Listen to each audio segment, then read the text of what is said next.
and ask Mr. Muccio to call a combined roll call vote.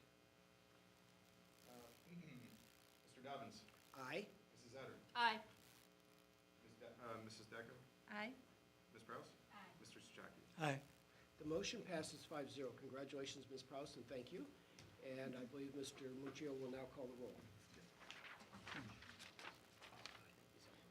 Ms. Prowse, do you solemnly swear that you will support the Constitution of the United States and the Constitution of the State of Ohio, and that you will faithfully and impartially discharge your duties as Vice President of the Board of Education of Cuyahoga Heights Schools, Cuyahoga County, Ohio, to the best of your ability and in accordance with the laws now in effect and hereafter to be enacted during your continuance in said office? I do. Congratulations. Congratulations, and thank you, Ms. Prowse, for serving. Before we go any further, I do want to take a moment to wish Mr. Evans a speedy recovery from his recent injury and illness. We are all thinking of him and wishing and hoping that he has a very quick and speedy recovery.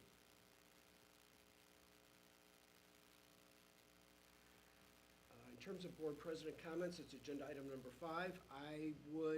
I'll keep it short, and that is that we have a lot of work to do, and I look forward to working with each and every one of you to advance the district's goals, which primarily is serving the needs of our students and the residents at large.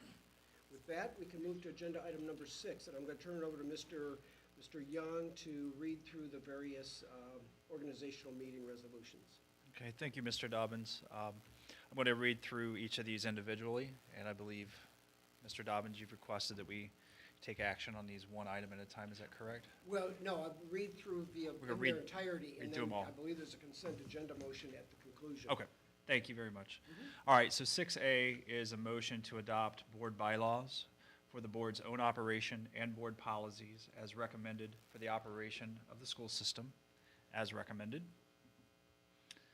Item 6B, a motion to set the time, place, and dates for the Board of Education's 2023 meetings per Ohio Revised Code 3313.15 per the attached document.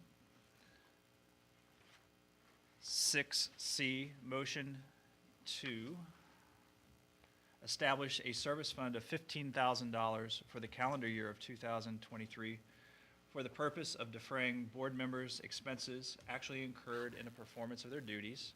The law allows this fund to be set up to $20,000 per Ohio Revised Code 3315.15. Item 6D, this is the motion to authorize the superintendent or treasurer to utilize at their discretion the following law firms during the 2023 calendar year. Number 1, Innes Britton, LPA. This is general counsel at 6000 Lombardo Center, Suite 120 in Cleveland, 44131, or 1717 West Galbraith Road in Cincinnati, Ohio, 45239. Number 2, Brinza McIntyre and Seed LLP. This is property tax assessment and valuation, challenges, and general counsel. I won't read the address. Not as important as who they are. Number 3, Haber, Polk, and Cabot LLP for litigation. And number 4, Weltman, Weinberg, and Reese, CO, LPA. What's the CO there, Mr. Muccio? Is that company? Okay, we're going to go with that. All right, item 6E, motion to designate the Cleveland Plain Dealer as the official publication of record for the posting of all legal advertisements for the Cuyahoga Heights schools. Item 6F, this is the motion to appoint the superintendent and treasurer as purchasing agents for the district. Item 6G, it's slow to come up there. Please be patient. All right, motion to authorize the superintendent and treasurer to apply for all available state and federal funds and grants. 6H, motion to appoint the superintendent or the superintendent's designee as spokesman for the board and the school district. Item 6I, the motion to authorize the superintendent to employ personnel and accept resignations as needed during calendar year 2023. Such employment and resignations will be reviewed by the Board of Education at its next regularly scheduled meeting. Item 6J, motion to approve the attached list of appointments to committees or liaisons in 2023. Item 6K, the motion to set the school's school district's credit card limits for calendar year 2023, accordance to policy 6423. Number one, Huntington Bank credit card for $25,000 for the treasurer and $2,000 for the maintenance supervisor. And number two, the Home Depot commercial account, $5,000 for the maintenance supervisor and the Woods class teacher. Item 6L, motion to approve the following wireless communication allowances for calendar year 2023, according to Board Policy 7530.01. Number one, $60 per month for those required to carry a data plan. Number two, $35 per month for those not required to carry a data plan. Item 6M, the motion to approve the performance bonds be secured as follows for the superintendent in the amount of $50,000, for the board president in the amount of $50,000, and for the treasurer in the amount of $100,000 for the calendar year 2023, or upon expiration of current bond, if applicable. 6N, it is recommended that the Board of Education authorize the treasurer to invest interim and inactive funds as prescribed by Ohio Revised Code. Item 6O, it is recommended that the Board of Education, number one, adopt the alternative tax budget for fiscal year 2024 per the attachment. And number two, direct the treasurer to submit the alternative tax budget to the Cuyahoga County Fiscal Officer in a timely fashion as prescribed by law. And finally, 6P, it is recommended that the Board of Education hereby authorizes the treasurer and/or Brinza McIntyre and Seed LLP to act as agent for the Board of Education related to filing and signing real estate tax complaints. I ask that these items be considered for action. Very good. Thank you, Mr. Young. So may I have a motion to approve the organizational meeting resolutions that Mr. Young just read, please? So moved. Mr. Sujaki moves. I'll second. So we can move to a discussion now. In terms of matters to discuss, there still are a few open slots on the committee schedule that was routed to the board members. And in particular, I'm going to point out the OSBA delegate. As background, I think we all recall that this past year that we deferred action on it until late springtime, at which time Ms. Prowse volunteered, and she served in that capacity this past year at the November 2022 conference. So that item is open. We can either fill that slot this evening, or as last year, we can wait and fill that slot at some later point. But we do need to do that probably by late spring, early summer, Ms. Prowse, because that's when the agenda is it the platform and the agenda? There's a deadline by which you have to submit the delegate name, so that's really when we register for the conference, I think. What is Yeah. the date? Doesn't that kind of coincide with the OSBA's release of their draft platform? That was a little later. Oh, it was, okay. Yeah. So the first part would coincide with when Mr. Muccio needs to register the board, those that are going to attend the Capitol Conference. So is there anyone who would want to serve as the delegate now, or does the group prefer that we just postpone action until later on basically this summer? Do we have a date for the Capitol Conference? It's usually the same time every year. Yeah, which this is- past year it was the 13th through the 15th. So it's like, it's usually that second weekend. It starts like on a Sunday. In what month? In November. November. I'm sorry, I didn't say it like that. I'm sorry. It's always around that time. Here, I can pull out my calendar. Yeah, it was November 13th through the 15th this past year. It's typically around that same time of year. And I think that it generally follows the general election, the Yeah. November general election. So it's usually the So- weekend or the week after that So it it'll would start. probably be the 12th, 13th, and 14th. November 12th, 13th, and 14th. Starts on a Sunday afternoon, and the conferences are from like 9 until 5 and like 9 until 3 on Tuesday. Okay. Ms. Prowse, do you feel that that worked well for you as well as for the board by deferring action or, deferring this election until midsummer? Is that okay? Yeah, I think that's Okay, fine. all right. Well, unless the group has a strong preference this evening, we will hold that open and make it as a TBD item. And we'll just have to put it on an agenda for maybe the July board meeting. We usually have a July board meeting. So with that, then, there's only one other open item, and that is the Audit Review Committee. I'm willing to serve on that committee such as it is. Mr. Muccio, do you have any comments relative to that committee's role vis-à-vis the state's audit of our books and how critical or essential it is in lieu of having all 5 board members essentially act as a de facto committee? Right. Once the audit's complete, typically there's what's called an exit conference where we sit with the Auditor of State's office who audits our processes and financial report, and they go through the entire audit for all 5 members of the board, super and treasurer. In addition to that, there's the audit committee. So the audit committee would contain 2 board members and whoever from the committee would want to be involved on it. And what would happen is that audit committee would review any sort of items that would be in there that they would want to talk about, whether it's a federal schedule of grants that we have, federal awards, if it's our numerous financial reports, the MD&A, which is the management discussion and analysis, the first couple pages. We have the notes to the financial statements, as well as any comments or write-ups by the Auditor of State's office that they would have. So the audit committee would review all of those items in and of itself, but that's separate from what the Board of Education also does. So it's a good community/Board of Education meeting to have to talk about that. And Mr. Muccio, is my understanding accurate in the sense that the Auditor of State would view anyone here at this table to be conflicted in the sense that we don't, in the auditor's eyes, have independence and objectivity that a community member might add to that committee's, Yes. Okay. That's my understanding. That's been kind of a stumbling block. I don't think we've had much issue getting a couple board members to serve, but it somewhat undercuts and defeats the purpose because the Auditor of State is, I believe, consistently asking for third-party participation by the community because they want to know that there are third-party community members participating and hearing any concerns that the Auditor of State might have.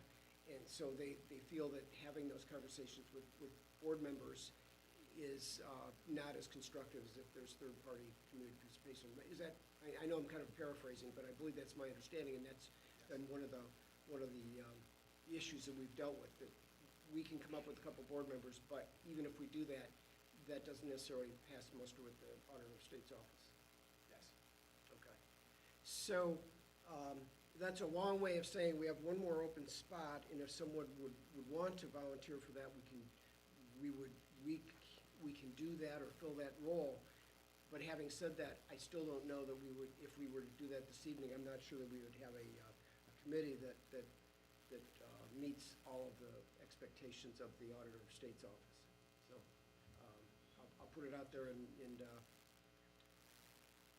barring an audit review committee's formation, I believe this board essentially acts as the audit review committee. So we would meet with the auditor when they close out their audits, just as Mr. Muccio was saying. So, with that, then, I guess what we'll do is keep that slot open and see what kind of progress we can make in the future to more fully staff that committee. Okay.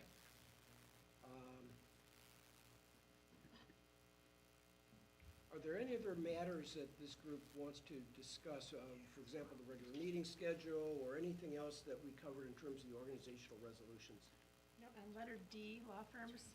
My husband works for Weltman, Weinberg, and Reese. I don't know if that's an issue. Past tense or does? Does.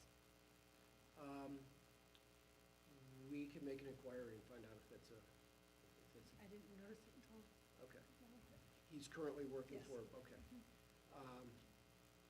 I know this has been one of our law firms for quite some time, prior to Mrs. Decca joining the Board of Education, but we will certainly run this by, Yeah, we can note the conflict of interest, but any items that would pertain to that as a voting matter, we can always ask legal counsel as well, but it may be best just to abstain. If Yeah. anything deals with Wellman, Weinberg, and Reese, which, would be few and far between. So with that background, thank you for sharing that. That's important information. Maybe what we should do is, I don't know, can we terminate the prior resolution or amend it, Mr. Muccio, so that we would have a motion for consent agenda items that would process everything except item 6D, and then we would separately as a board vote on item 6D with Ms. Decker likely abstaining. Yeah, we can absolutely just have the verbiage to amend and vote separately On item 6D? on 6D. Okay, so would that have been made as a separate motion then? Probably? Sure. Okay, because we have a standing motion right now we otherwise have to vote on. So, okay, I'm going to make a motion that the board consider and approve the organizational meeting resolutions that Mr. Young read, accepting item 6D relative to the law firms. One suggestion, maybe it could be easier if we just go back and, do you want to switch your vote to abstain? Fine? Sure. Is that? So she could abstain on the entire general Yeah. consent. Okay, it still would Yeah. pass. I believe. Either or. Okay. that Whatever works. you guys prefer. Yeah, that's a good idea. Okay, well then, we will scratch the replacement motion and rather just ask that Ms. Decker's vote, your vote is Is abstain, abstention? yes. Okay, so she would abstain from the entire general consent We voted on resolution. the consent agenda.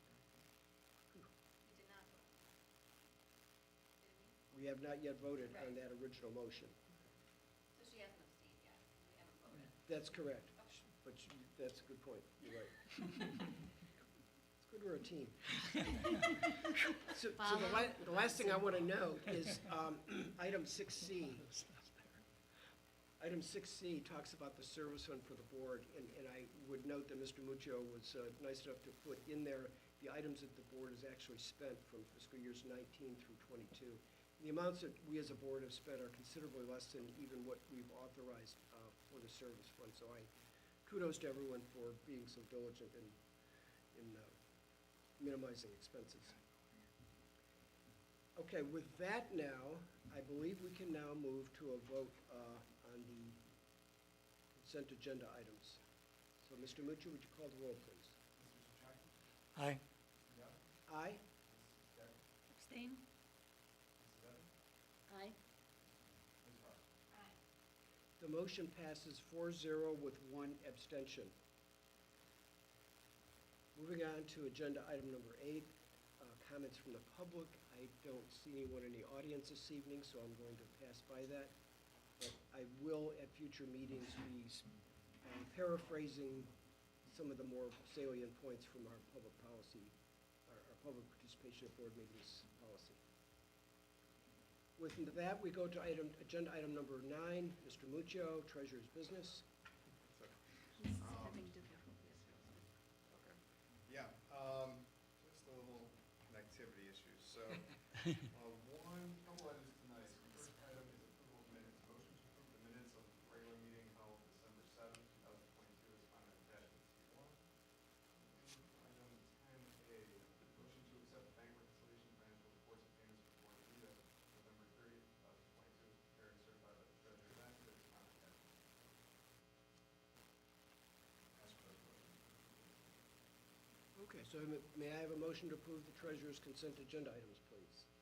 So moved. Mr. Chouchaki moves, I'll second. Mr. Muccio, any discussion? Yes, I wanted to circle back and talk about the alternative tax budget that we have. Mhm. Mr. Young, if you're able to share all that. So everybody has in front of them a printout of that page, the alternative tax budget. Let's take a look at it on our screen that we have. So the alternative tax budget's not the full tax budget. So back in on the first page here, and I have it on the screen, if you look at the alternative tax budget, which again is in our agenda 6O.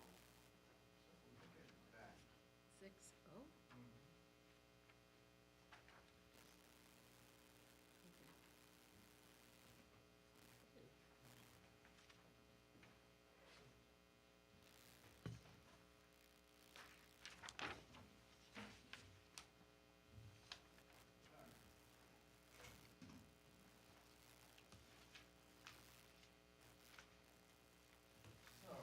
So, okay, the alternative tax budget is 5 schedules and some supplemental information that we have in it. The first page, if we look at it, it's called the alternative tax budget. It's not the full tax budget that would be required. So the county, back in 2002, waived the full tax budget and and only required school districts to do certain pieces of information, hence why it's called the alternative tax budget, which we have in place. So if we go down from that first page, and it's 15 pages in total, again, we have that first page, or one page printed out for everybody. Second page of the tax budget is just the guidelines that we have on the screen. Third page would be all of our levies and what that estimated amount would be, so that's Schedule 1.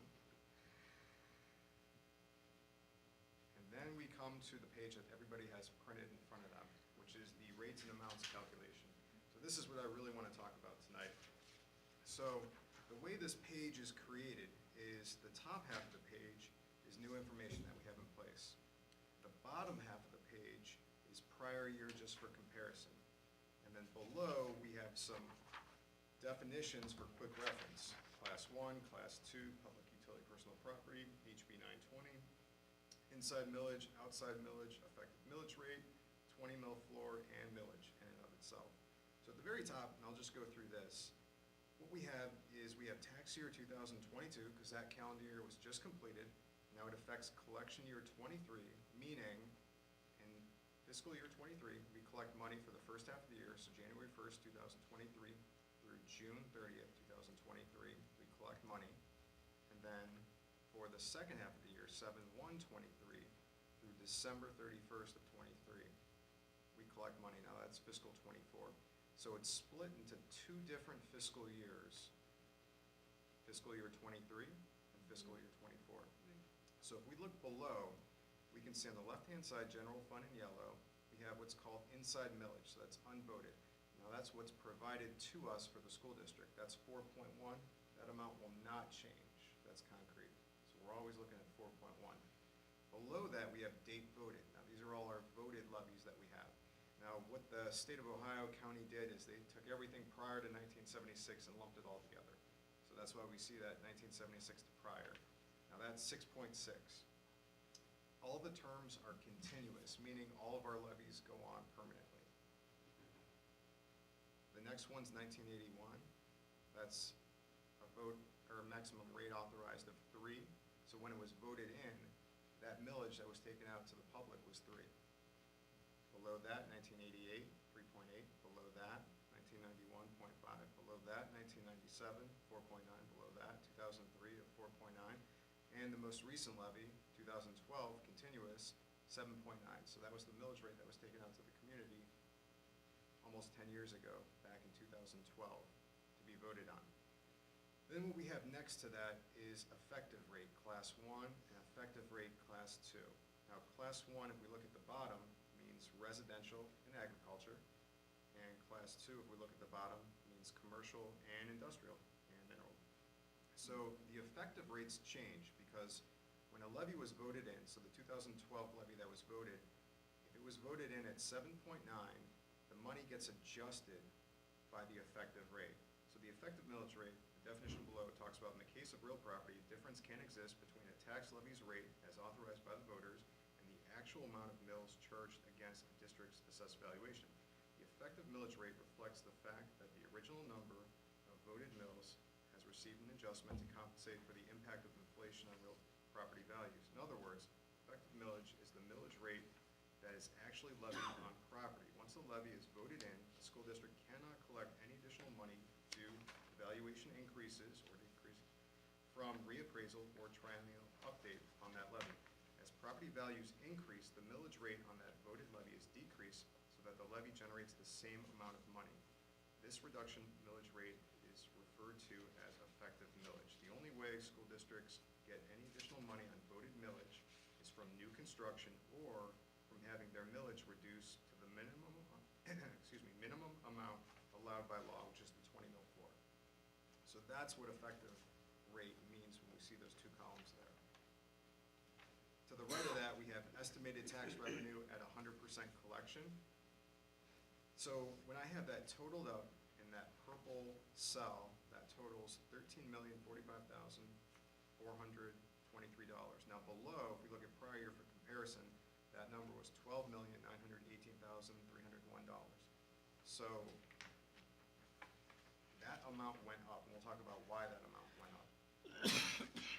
So if we look just below all those numbers, we can see in green that the source I used to gather all that information was from the Cuyahoga County Composite Reduction Factor Report for tax year 2022, which is called the DTE 515. Below that, we have our general fund valuation. So class 1, class 2, and then below that, public utility personal property, or PUP, and we can see the valuations. So for class 1, it's 119 million. Below that, for class 2, it's 234 million. And below that, it's 84 million for PUP. Now that totals $437,995,290. And in blue, the source for that figure came from the Cuyahoga County Assessed Tax Valuations Report for tax year 2022. So those are reports that we have from the county. Now from that, I break it out further and can estimate what our tax revenue would be at 100% collection. So all the way to the right in gray for class 1, class 2, and PUP, public utility personal property, I calculated out what each of those amounts would be for each one of our levies and totaled those up. So we can see the total for class 1, the total for class 2, the total for PUP, and then the overall total. And again, that all totals up to that purple figure in that cell of $13,045,423. And that's how we get the amounts for what we see. Now, the revenue per mill, the box all the way to the right, for us, it's a simple calculation. All we do is take that total valuation, 437 million, divided by 1,000. It's the value of the mill. And we get our revenue per 1 mill, which is 437,995. And we can see the prior year for comparison below, as well as what other area school districts receive for their revenue per 1 mill. We can see Cleveland, Parma, Brecksville, Rocky River, Independence, Garfield, Brooklyn, and East Cleveland. And then below, for the comparison, we can see the state rankings that I put to the side of each of those. So Cleveland is 3rd in the state for revenue per mill. Parma is 12th in the state. Brecksville's 47. Rocky River is 67. Independence is 171. We're 209. Garfield Heights was 245. Brooklyn was 250, and East Cleveland was 469. So just to give some comparison on the revenue per mill. So when Parma or Independence comes out with a 8 mill levy, well, that's the revenue that's generated per 1 mill for each of those school districts. So we can just calculate that revenue per 1 mill times however many mills they're going out for levy to get a sense of what they're putting out there. So everything's in proportion. Now, I'm going to talk about how many people here know about the 20 mill floor? Show of hands. You're not? We talked about it Okay. once before. All right. How many people feel comfortable with the 20 mill floor? Maybe, maybe not. All right. So 2 minutes, I'm going to explain the 20 mill floor to everybody, and you'll be experts at it. So the second page that's underneath that is this page right here, the highlight in the middle. So this is the answer, and we'll get back to how we figured out the answer. But these are all the school districts in Cuyahoga County, and this is from the Department of Taxation. And this shows in the 2 right-hand columns, Class 1, the 20 mill floor rate, and Class 2, the 20 mill floor rate. Now for us, Cuyahoga Heights, that Class 1 is 25.47, and Class 2 is 30.32. So if we see those numbers, let's see where they're at on this sheet. So if we look at the bottom half of the sheet, those numbers are the total of the effective rate. So if we look at the bottom half, again, this is prior year that we're looking at, that 25.47, we were to circle that, that is the 20 mill floor rate. Right down there, that figure, if we circled it. And right next to it for Class 2, that 30.32 is that 30.318845 right there. So that is our floor rate for Class 1 and Class 2. Now let's actually see how it works. So let's look at the top half of the page, tax year 2022. So the same numbers. So for Class 1, we know that that number is 25.482993.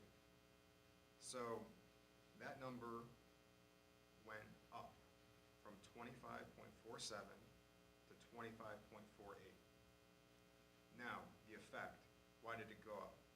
So if we look at valuation, and I have those black arrows to the left of those numbers. So as the valuation goes down, the valuation went down for class one. It went from 119,337,140 in prior year. And it went down to 119,051,810.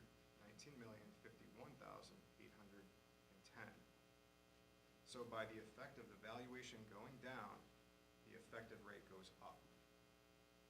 Let's look at another comparison, class two. So in tax year 21, the bottom half of the page, that number was 30.32. And then that turned into the top half of the page, that number of 29.84. So that went down. So as the valuation goes up for class two, and it went from 229 million, bottom half of the page, to 234 million, I have my little black arrow there. So as the valuation goes up, the effective rate goes down. So soon, eventually we'll get to 20, which is the floor. So as your valuation increases, that effective rate decreases. And the hope is that it increases so much more that it gets you down to 20, and it keeps increasing, and it won't go lower than 20. And then you collect all that additional revenue. So that's how the law works for HB 920 with the 20 mil floor rate. Now, there are only two other schools in Cuyahoga County that have that 20 mil floor with them. It's North Royalton in both Class 1 and Class 2, and then it's Independence for Class 1. All the others are not there yet. Now, will we ever get to the 20 mil floor? Will our valuation ever increase to the point where it's going to drop our effective rate to get us to the 20 mil floor?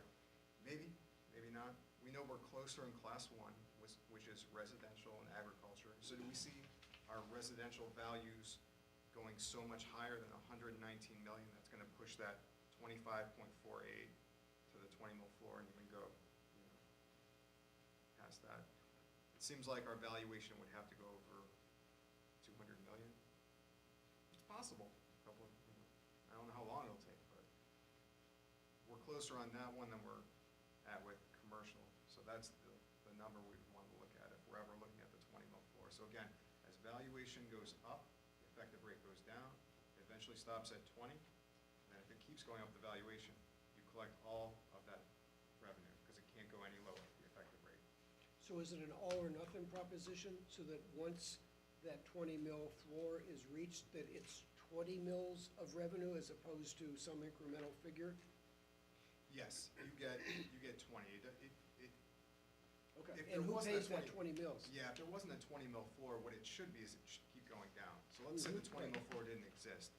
So by this logic for the effective rate, you should always get the same amount of money for that levy. So if the levy was voted in for, let's say, $3 million, and let's look at our 2012 levy. So that was a 7.9 rate in 2012, voted in about $3 million. So as the valuation keeps going up, that effective rate keeps going down to generate the same amount of money, $3 million. Now, at some point, it's going to go, let's say the valuation keeps climbing. Let's say it goes 250 million. That effective rate to generate that same 3 million would probably be 10, 12, something like that. But because there's the 20 mil floor law in Ohio, it stops at 20.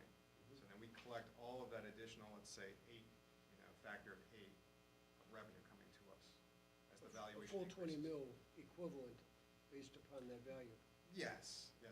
Okay. Yep. And would the local district taxpayers absorb that cost, or is it a spread cost among other municipalities? So let me read the definition first of 20 mil floor. So as property values increase, outside or voted millage rates are decreased so that the school districts do not collect any additional money on voted millage due to inflation. Over time, millage rates could be reduced to near zero. To keep this from happening, Ohio law establishes a minimum millage level or floor that millage rates cannot fall below.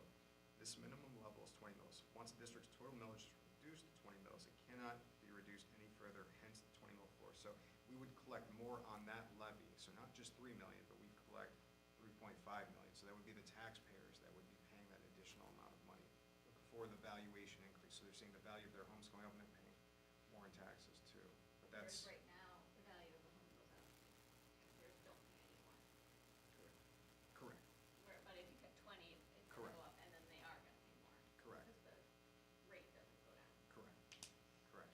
So that inflation and adjustment mechanism is largely valid, except at the extreme, and in this case, when it gets when that effective rate gets at or below 20, then there's a mechanism for, essentially for inflation adjustment to occur at the local property taxpayer level. Yes, yes. So Thank now you. everybody can raise their hands that they're more familiar with the 20 mil floor and experts now. So, More awesome. thinking than I thought I'd have to do tonight. Thank you. Yep, and that's all I have for tonight for voted items, unless anybody has any questions. Thank you, Mr. Muccio. I always had wondered about that 20 mil floor. Now I have a better understanding. Moving on to item number 10. We'll take the vote on it. To vote, We covered, yeah, I'm sorry, we have to complete the vote, please. Roll call, please. Mr. Sajaki? Aye. Mr. Dobbins? Aye. Mrs. Decker? Aye. Mrs. Etter? Aye. Ms. Press? Motion passes 5-0. We're on to agenda item number 12. Mr. Muccio, discussion and comments? Yep, just wanted to point out the revenue generated by 1 mil. So I think this is good always to have in board docs. If anybody wants to go back and look at this is a good place in January to always look at it. So the past 3 tax years we have, 2020, 2021, and 2022. So if we click on 12A, that is our 2020 tax year. And we have some attachments as well. I have a spreadsheet that was created by Will Schwartz, Deputy Director, Legislative Services at Ohio School Boards Association at the time. I believe he spoke at Capitol Conference too, as one of those speakers. But our revenue per 1 mil was $395,500. And again, that was just taking our $395 million worth of assessed valuation dividing by 1,000 gives us that figure. So if we go down to 12B, the next item on there for discussion, this is the following tax year 2021. And again, the same type of calculation. We take our total assessed valuation, which in tax year 2021 was $430,708,500. Divide that by 1,000, we get the revenue for 1 mil of $430,708. We have a calculation that was done by Brian Dunn, the administrator of the Ohio County Budget Commission, just verifying that information. So we could have verification. And then we hop to 12C, which is the most recent, tax year 2022.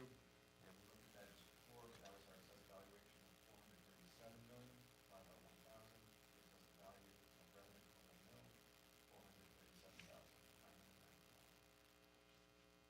Any questions on that one? To the next item, 12D. Our financial statements for fiscal year 2022 are complete and available. So the Cuyahoga Heights Schools financial statements for fiscal year 2022 are completed and are available for view on our website under the Treasurer's tab. It is also available in a hard copy format in the Treasurer's office. Per ORC Section 117.3, the Treasurer must publish notice in a newspaper circulated in our political subdivision or taxing district that the financial report has been completed and is available for public inspection during normal business hours. As the Cleveland Plain Dealer is the official publication of record for our district, we will post notice there. Any questions on our financial report? That was completed by the Auditor of State's Office. We contract with them, their local government services. That was what we filed the extension on for 30 days. We completed it just before Christmas. Shout out to Taylor from the Auditor's Office, did a great job. And we have our financial statements available. Now the next course of business would be the audit division of the Auditor of State's Office. Matt Goldman's team would come in and they would audit these financial statements and our processes, and then wrap up that audit and have an exit conference with the Board of Education. Ball's in their court. Very good. Thank you for a very thorough financial presentation. Thank you. Moving on to agenda item number 13. Mr. Young, would you take care of those items, please? Absolutely, thank you. Item 13A, motion to formally approve emergency mechanical repairs that were completed within the Flip Saunders Gymnasium by Lakeland Electric Incorporated per the attached document for a total of $6,275. Item 13B, motion to approve the attached list of tuition rates for non-resident students, grades pre-K through 12, attending Cuyahoga Heights schools during the 2023-24, the 2024-25, in the 2025-26 school years. Item 13C, motion to adopt the revised miscellaneous pay rate schedule for the 2023 school year is found in the attached document. Item 14A, motion to approve the employment of Lisa Kalis as a cafeteria worker effective during the 2022-2023 school year, effective tomorrow, January 12th of 2023, up to 4 hours per day unless additional hours approved by a supervisor per the adopted salary schedule, step 10, which is $17.66 per hour, contingent upon successful completion of the BCI and FBI record checks and proper certification if applicable. Item 14B, motion to approve the employment of Kathleen Gistel as secretary, 10 and a half months during the 2022-23 school year, effective yesterday, which was January 10th of 2023, on a one-year limited contract per the adopted wage schedule, step 10, which is $42,692, contingent upon successful completion of the FBI and BCI record checks and proper certification, if applicable. I ask that these items be considered for approval. Very good, thank you. So may I have a motion to approve the superintendent's consent agenda items, please? So moved. Mr. Strachey moves. I'll second. Is there any discussion, Mr. Young? Yeah, I'll go through each of these very quickly here. So the first was the emergency mechanical repairs. We lost our ability to supply fresh air and heat to the Flip Gymnasium back in December, right before the break and right before the big cold spell hit. So that was an emergency repair, knowing that we had several events, important events coming up over the winter break. I know that was communicated in advance to the Board of Education, so this was something that you knew about before the repair had actually happened. The tuition rates, so the tuition rates have they've not gone up. Is that probably 6 years? I think it's probably 6 years, if you count next school year, since we have altered the tuition rates. So the 2023-24 school year and 24-25 school year, those will be the same. So you're going to have a 2-year consistent rate there, going up to $2,000 per student in our pre-K, which is a half day. Kindergarten through grade 5 will go up to $3,000 per student. 6th grade through 8th grade, $4,000 per student. And 9th grade through 12th grade is going to go up to $6,000 per student. In my opinion, these are all still amazing tuition rates when you compare to some private schools in the area, for sure. And then in 25-26, we will keep pre-K the same at $2,000 per student, but we will have another $500 increase for the other grade bands. So it will go up to $3,500 per student, K through grade 5. Middle school, which is 6 through 8, will go up to $4,500. And then grades 9 through 12, $6,500.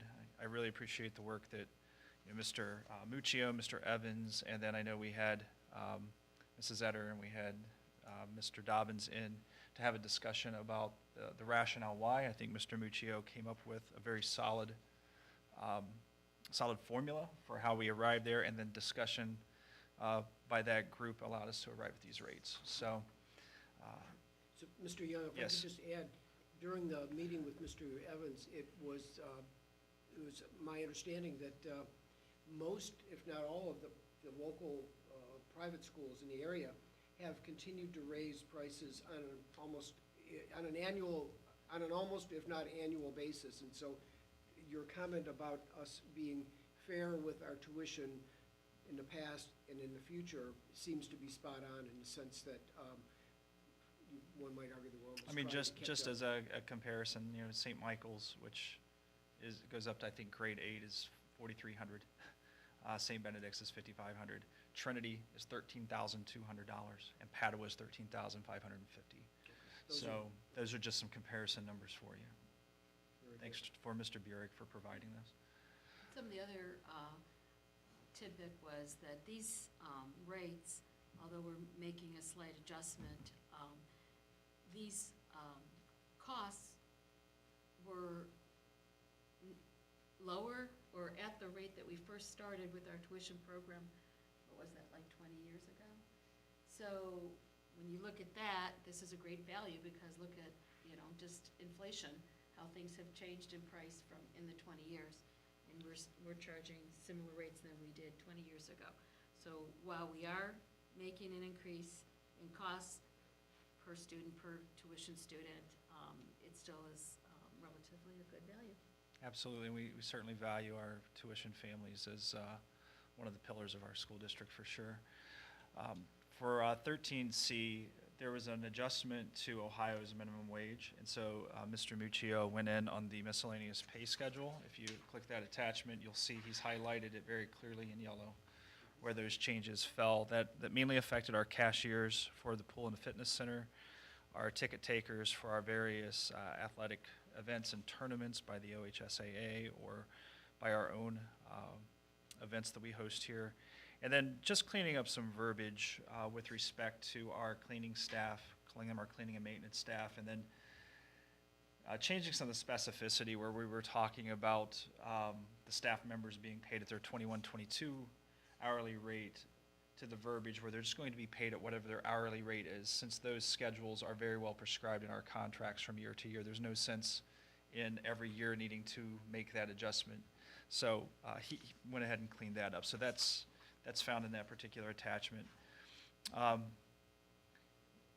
Always thrilled to be able to hire people in our support staff because we know that we're not entirely immune to some of the workforce shortages, and it's fantastic to be able to hire quality people with experience. And I know Lisa Kalis, she has experience in the cafeteria, and she's done some other work at Garfield Heights, but she's a resident of our district, and really happy to have her come over and bring her experience and enthusiasm for the service that we provide to our students and the way they do it. Our cafeteria workers and our team is fantastic. So it's great to have another promising team member. And then Kathleen Gistel, Katie Gistel. Katie comes to us from the business world, where she was an HR director for 20 years and then took time off to raise son Connor, who went to school here through 8th grade. So she's also a resident whose son went through our system for a good portion of his career. She has involvement with the PTO and some other events. So she's very, very well connected to the community and to the elementary school. Even though her son now is in college, it's hard to believe because I remember her son when he was a 6th grader. So time goes very fast. So we're very fortunate to have her. She started yesterday, and we're trying not to overwhelm her too quickly. But even in the elementary school, it comes at you fast and furiously in the office, and she's a real professional. So excited to have her. Very good. Thank you. If there's no further discussion or questions or comments on the consent agenda items, we can move to a roll call vote, please. Mr. Chouwaki? Aye. Mr. Evans? Aye. Mrs. Deckman? Aye. Mrs. Etter? Aye. Ms. Prowse? The motion passes 5-0. Mr. Young, do you have anything on behalf of Yeah, yourself or Mr. Evans? just a tonight? few items first. As you mentioned at the beginning of the meeting, wishing my boss, my mentor, Mr. Evans, well. Coach Mike Tartera got his 200th victory in basketball, boys basketball, and I know they honored him last night. I think they're 11-0, so Mr. Kelber was afraid they were going to jinx him last night by honoring them at halftime. But congratulations to him. Mr. Martin, over the break, got win number 300 in girls basketball, so they're going to, I believe Mr. Kelber plans to honor him Saturday the 21st of January. And then I want to mention Tess Conroy. She's a senior. She's down probably playing right now. She only needs 14 points to score her 1,000th point. So that's probably going to happen tonight, which is a fantastic milestone. But she also, back on the 27th of December, she broke a 40-year-old school record by scoring 41 points in that win. It was by Lisa Davis back in 1982. And then the very next game, she set the single-game three-point record with 8 three-pointers. So she's on a tear, and she's an amazing basketball player, but she's an even better person. I mean, she's just she's a great representative, a great example of the best here at Cuyahoga Heights. So just wanted to congratulate her think that's it. There's a lot of things coming on the horizon, so we might have a lot more to talk about at the next meeting, but we've got a lot of things happening here at Cuyahoga Heights Schools. Nice. Thank you, Mr. Young. It's so good to hear about the success of our students, on and off the court, in the classroom, whatever, but it's just nice to hear that they're doing so well. Yep. Nice to hear. Thank you for sharing that. Moving on to agenda item number 17, this is board business resolutions. First one is 17A. This would be a motion to approve membership with the OSBA, that's Ohio School Board Association, including the briefcase option 1 for calendar year 2023 at a cost of $6,419. And item 17B would be a motion to approve Mr. Muccio, and am I also right, Mr. Young, to attend the Ashland Leadership Academy Seminar, January 6, 7, February 3, 4, or March 3, 4, for a total cost of $850. Am I right to include Mr. Young as well in that? We don't have to, but. Well, it's whatever is the appropriate way. I just am aware, I believe that Mr. I Young think is- it's the superintendent and treasurer who you have to approve, and then Okay. the superintendent approves me to attend. Okay. So thank you, though. I am attending with Mr. Muccio, but I don't think it's necessary for me, but definitely Mr. Muccio. Okay, well then I'll cut that back to motion to approve Mr. Muccio, Matt Muccio, to attend the Ashland Leadership Academy Seminar, January 6th, 7th, for a total cost of $850. That would complete the 2 board consent agenda items, so may I have a motion to approve the board's consent agenda items, please? So moved. Ms. Decker? All right. Moved, I'll second that. Any discussion? I'm in the middle. You want to talk? We do have to take turns. If you'd care to talk briefly about the leadership seminar? Yeah, it was a that's your call. fantastic seminar. I'll just give my 2 cents and then Matt chime in too, but we sat with John Britton, and he was a speaker for the second half of the day. We had a wonderful keynote speaker the first night on Friday, Mrs. Zellman. Dr. Zellman. Dr. Zellman, excuse me, Dr. Zellman. She was a prior state superintendent. She spoke for almost 2 hours just on her experience and just different aspects. Very, very informative. It was great. The following day on Saturday was an all-day from 8 in the morning till about 4 o'clock, and we went through various speakers and got to talk to other school districts that were there. So it was a great learning experience. And I learned that John Britton was one of the founders for this program almost 20 years ago, almost when I graduated high school. I joke with him about that, but that it's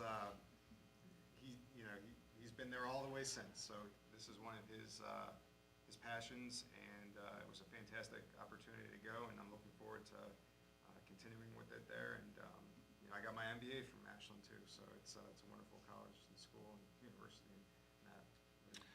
Yeah, Dr. Zellman spoke about the importance of community-based education, and that is, it's beyond just involving the community in your decisions. It's implementing programs, it's designing, upgrading, renovating facilities with the community in mind, and not being afraid to bring them into the fold, because what we find is that a lot of times the community just wants to know that you're taking in their input, that you're considering how it affects the entire community, because it's great that we educate kids from pre-K through 12, but the truth of the matter is we have many members of our community who could also benefit by programs at the school, as long as we are forward thinking about that. And that's kind of the future, she's saying, of education is this community-based approach. Yeah, and the next morning they really got into leading from a cultural perspective. Culture isn't just what you inherit, it's what you create along the way as well. And really it's reflecting upon what you're doing in your current practices. Again, it kind of connects with Dr. Zellman in order to ensure that we are, that we're promoting a healthy culture, not just within the school, but within the community as well. So there's still 2 more weekends. It's 2 days in January, 2 days in February, and 2 days in March. So look forward to reporting out on how that goes in the future. Very good, thank you. And I do want to thank you, Mr. Young, for filling in for Mr. Evans during his absence this week. I know that you were wearing many hats all week, so thank you for doing that. Not a problem. I still have my hair with all the hats. It's a good thing. More than I can say. So with that, could we move to a roll call vote, please? Mrs. Decker? Aye. Mr. Dobbins? Aye. Mrs. Etter? Aye. Mr. Souchaki? Aye. Ms. Kraus? The motion passes 5-0. Moving on to agenda item number 19, board discussion, committee reports, comments, et cetera. Are there any comments for the group this evening? Yeah, I have a few things. From the Career Center? This is an unusual couple of months. The Career Center, after our last meeting, the Career Center met the next day. This month, we're meeting again tomorrow, so I don't have any fresh information for you. I do have some older information. During the Christmas break, they got some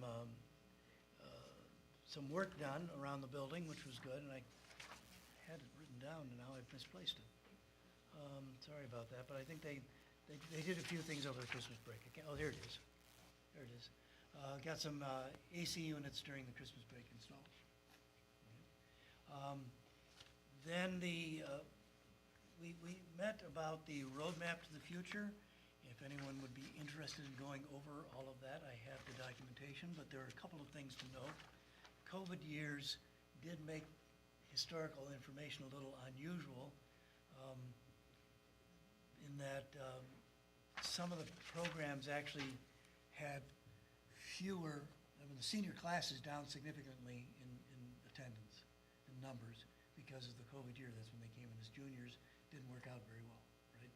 Because it's kind of hard not to be on site when you're doing hands-on training. But the good thing is that year has more certifications completed than usual. So we might have had fewer people on board, but they did a better job. So that was a good thing. We've invested in some adult equipment. For example, over $100,000 was spent on some lathes for the adult CTE programming training. There have been,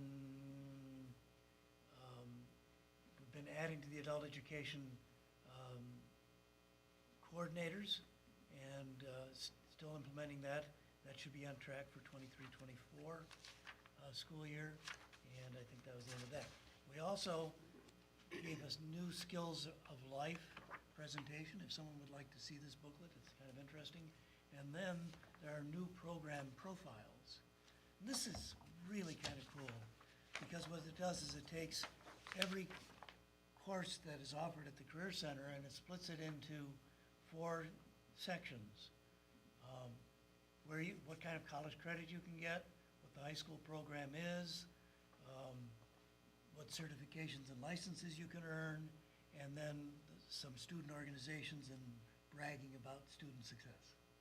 So each course, and there are a lot of pages to this, each course has its own presentation. So if anyone is interested in reviewing all that stuff, I have it for you here. You can look at it later, or I can pass it by. Or I only have one copy. If you really want your own copy or a link, I can send you that. Our next meeting is tomorrow night. The other thing that I have, and I would like to thank Mrs. Etter for pointing this out, is I had given her a bag last month's meeting. Well, in that bag was stuff I was supposed to present at the meeting. And I forgot, but it's pretty minimal. I stopped at the Ohio Schools Council booth at the convention at Capitol Conference, and we got 2 certificates. I got 4 copies of each one. That's why there's so many here. 2 certificates for savings of using their purchasing agreements. Saved over $37,000 in natural gas last year, and they anticipate $54,000 in savings in the current year. So I don't know who to pass those along to. I guess I should pass those over to the administration. And that's all I have. Well, that membership went a long way with OSC. Yes. That's a good return on our investment. Yes, it is. It's nice to hear. Thanks for doing that. I'm aware that it's generally a net positive to the district, but I wasn't aware of it. It's good to know. Are there any other matters for discussion or comment this evening? If there isn't, then I would move on to agenda item 20, which would be if there's any future agenda items the group wants to discuss.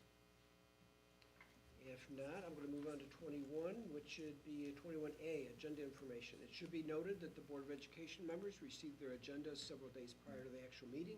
Thus, they've had considerable opportunity to study it, ask questions, etc. 21B, Mr. Muccio, I'm going to turn that over to you, please. Yes, thank you, Mr. Dobbins. Notice is hereby given that the Cuyahoga Heights Schools Alternative Tax Budget fiscal year 2024 is available for public inspection in the Office of the Treasurer. Good. And item 21C would be upcoming board meetings. On January 12th, which is tomorrow, 2023, there is going to be a special board meeting, a board retreat at 7 p.m. On January 25th, 2023, we're going to have a regular meeting that's going to start at 6 p.m. February 8th, that meeting would start at 7 p.m. And February 22nd would start at 6 p.m. Is that correct? So, I think that should be just the so opposite, those, no? yeah, the retreat is accurate, the January 12th, apologize for this, January 25th is at 7 o'clock PM, Right. that's in the auditorium. February 8th, because it's the first meeting of the month, should be at 6 o'clock PM. And then February 22nd, which is the second meeting of the month, is then back in the auditorium. So we, unless there's a major event, first meeting of the month is here in the PDR at 6 o'clock PM. Second meeting of the month is at 7 o'clock PM. That's when we do Students of the Month. That's typically in the auditorium. And we'll make sure that Mr. Muccio is working on getting not just the calendar with the times correct, but also the locations. Very good. So that'll help our public and help ourselves. Yes. Thanks for clearing that up. Okay, so the work sessions are typically 6 p.m. starts, and the regular meetings are 7 p.m. Okay, with that, I'm moving on to agenda item number 22. I hereby, we good? I hereby move that the board adjourn to executive session pursuant to ORC Section 121.22G1 for the purpose of considering the appointment, employment, and/or compensation of employees and/or officials of the school district. May I have a second, please? So moved. Mr. Suchaki seconds. Let's move to a roll call vote, please. Mr. Dobbins? Aye. Mr. Suchaki? Aye. Mrs. Decker? Aye. Mrs. Zetter? Aye. Ms. Prowse? The motion passes 5-0. It is 7:09 PM, and we are in executive session. No action will be taken. Short and sweet. Well, 9 minutes.